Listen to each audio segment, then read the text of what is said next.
Dear friends, when the Three Railway Engines was first published in May 1945, a foreword to it was probably not considered. Within 6 months, however, it became clear that the book wasn't going to be the slight affair that had perhaps been expected. 25 books were to follow, all with forewords, in a sequence that became known as the Railway Series, and yet despite numerous reprintings, the little book that started the wheels turning remained without a preface. Now, for this edition, more than 50 years later, a foreword is thought appropriate.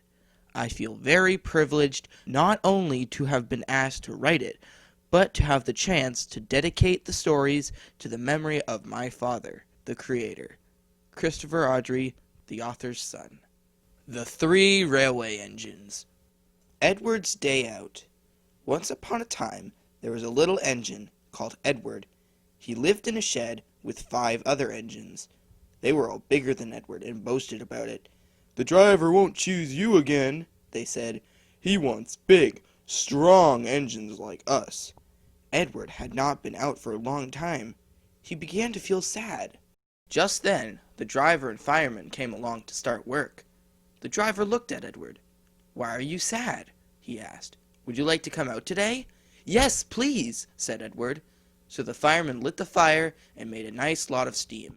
Then the driver pulled the lever, and Edward puffed away. "Peep, peep," he whistled. "Look at me now." The others were very cross at being left behind. Away went Edward to get some coaches. "Be careful, Edward," said the coaches. "Don't bump and bang us like the other engines do." So Edward came up to the coaches very, very gently, and the shunter fastened the coupling. "Thank you, Edward," said the coaches. "That was kind. We are glad that you are taking us today." Then they went to the station where the people were waiting. "Peep, peep," whistled Edward. "Get in quickly, please." So the people got in quickly, and Edward waited happily for the guard to blow his whistle and wave his green flag. He waited and waited. There was no whistle, no green flag. "Peep, peep, peep, peep. Where is that guard?" Edward was getting anxious. The driver and fireman asked the station master, "Have you seen the guard?" "No," he said. They asked the porter, "Have you seen the guard?" "Yes, last night," said the porter. Edward began to get cross. "Are we ever going to start?" he said. Just then a little boy shouted, "Here he comes!" And there the guard was, running down the hill, with his flags in one hand and a sandwich in the other. He ran onto the platform, blew his whistle, and jumped into his van. Edward puffed off. He did have a happy day. All the children ran to wave as he passed, and he met old friends at all the stations. He worked so hard that the driver promised to take him out again next day. "I'm going out again tomorrow," he told the other engines that night in the shed. "What do you think of that?" But he didn't hear what they thought, for he was so tired and happy that he fell asleep at once. Edward and Gordon. One of the engines in Edward's shed was called Gordon. He was very big and very proud. "You watch me this afternoon, little Edward," he boasted, "as I rush through with the express. That will be a splendid sight for you." Just then his driver pulled the lever. "Goodbye, little Edward," said Gordon as he puffed away. "Look out for me this afternoon." Edward went off too, to do some shunting. Edward liked shunting. It was fun playing with trucks. He would come up quietly and give them a pull. "Oh, oh, oh, oh, oh," screamed the trucks. "Whatever is happening?" Then he would stop, and the silly trucks would go bump into each other. "Oh, oh, oh, oh," they cried again. Edward pushed them until they were running nicely, and when they weren't expecting it, he would stop. One of them would be sure to run onto another line. Edward played till there were no more trucks. Then he stopped to rest. Presently he heard a whistle. Gordon came puffing along, very slowly and very crossly. Instead of nice, shining coaches, he was pulling a lot of very dirty coal trucks. "A goods train! A goods train! A goods train!" he grumbled. "The shame of it! The shame of it! The shame of it!" He went slowly through, with the trucks clattering and banging behind him. Edward laughed and went to find some more trucks. Soon afterwards, a porter came and spoke to his driver. "Gordon can't get up the hill. Will you take Edward and push him, please?" They found Gordon halfway up the hill and very cross. His driver and fireman were talking to him severely. "You are not trying," they told him. "I can't do it," said Gordon.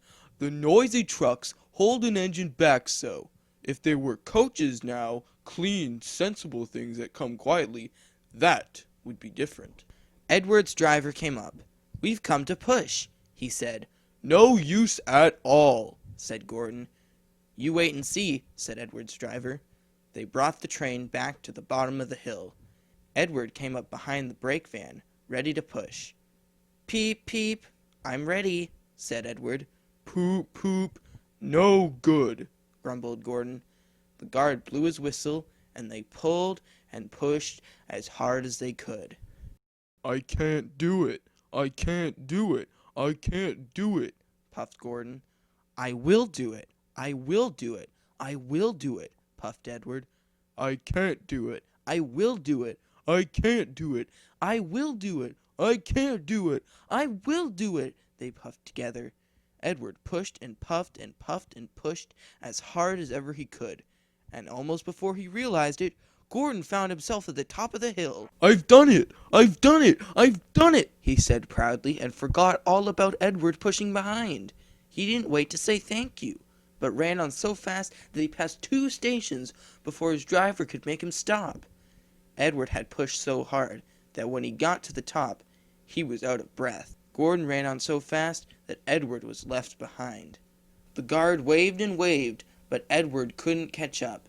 He ran on to the next station, and there the driver and fireman said they were very pleased with him. The fireman gave him a nice, long drink of water, and the driver said, "I'll get out my paint tomorrow and give you a beautiful new coat of blue with red stripes. Then you'll be the smartest engine in the shed." The sad story of Henry. Once an engine attached to a train was afraid of a few drops of rain. It went into a tunnel and squeaked through its funnel and never came out again. The engine's name was Henry. His driver and fireman argued with him, but he would not move. "The rain will spoil my lovely green paint and red stripes," he said.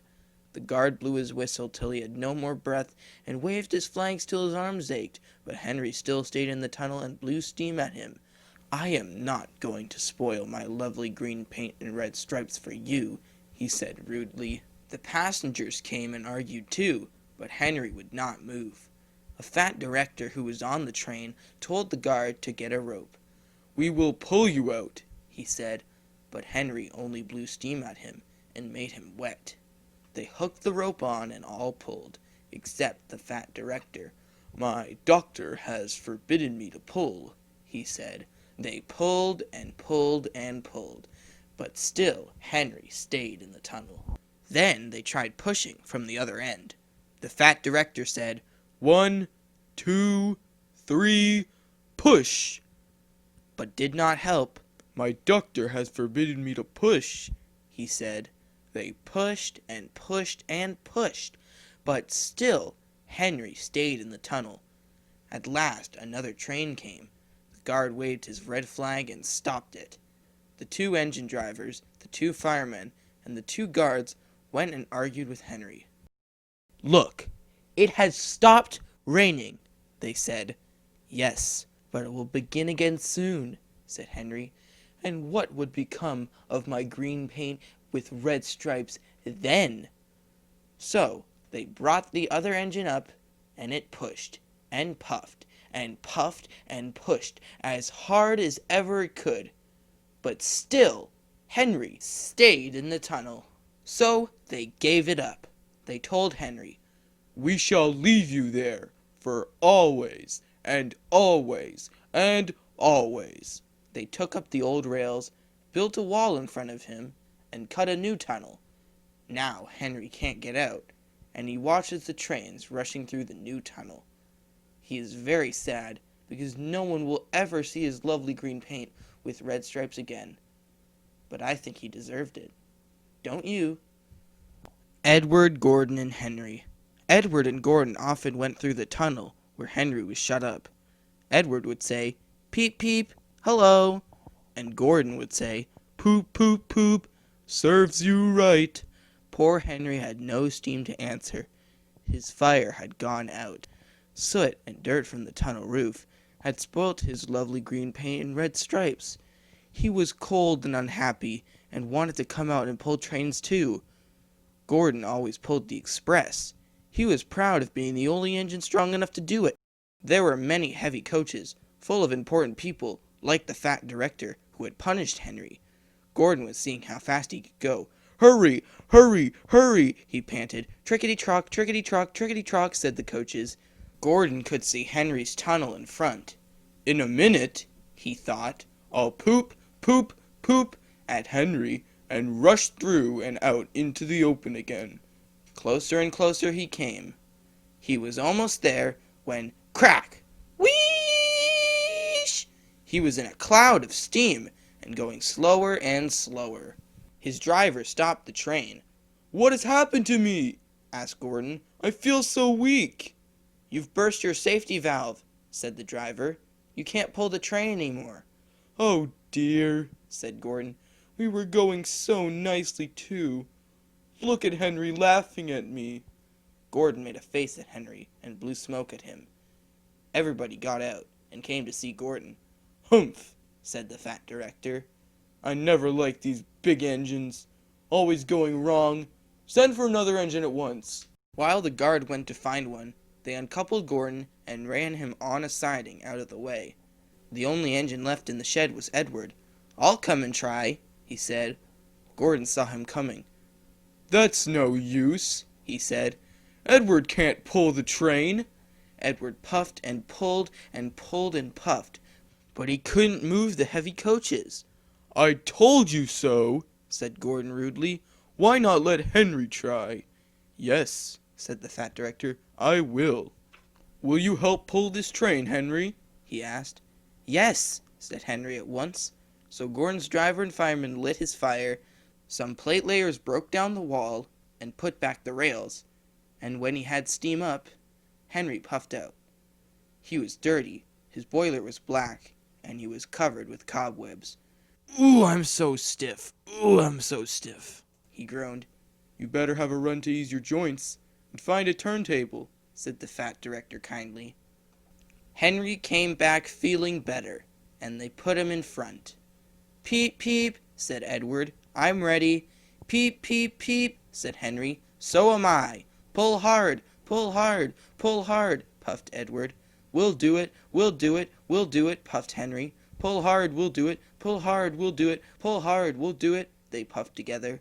The heavy coaches jerked and began to move, slowly at first, then faster and faster.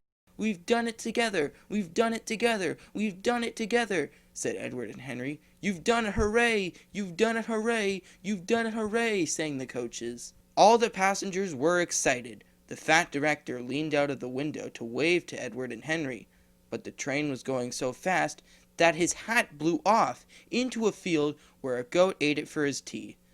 They never stopped till they came to the big station at the end of the line. The passengers all got out and said, "Thank you," and the fat director promised Henry a new coat of paint. "Would you like blue and red?" "Yes, please," said Henry. "Then it'll be like Edward." Edward and Henry went home quietly, and on their way they helped Gordon back to the shed. All three engines are now great friends. Wasn't Henry pleased when he had his new coat? He is very proud of it, as all good engines are. But he doesn't mind the rain now, because he knows that the best way to keep his paint nice is not to run into tunnels, but to ask his driver to rub him down when the day's work is over. The end. Thanks for watching this video. If you want to see the next book in the Railway series, click here. Thanks for watching.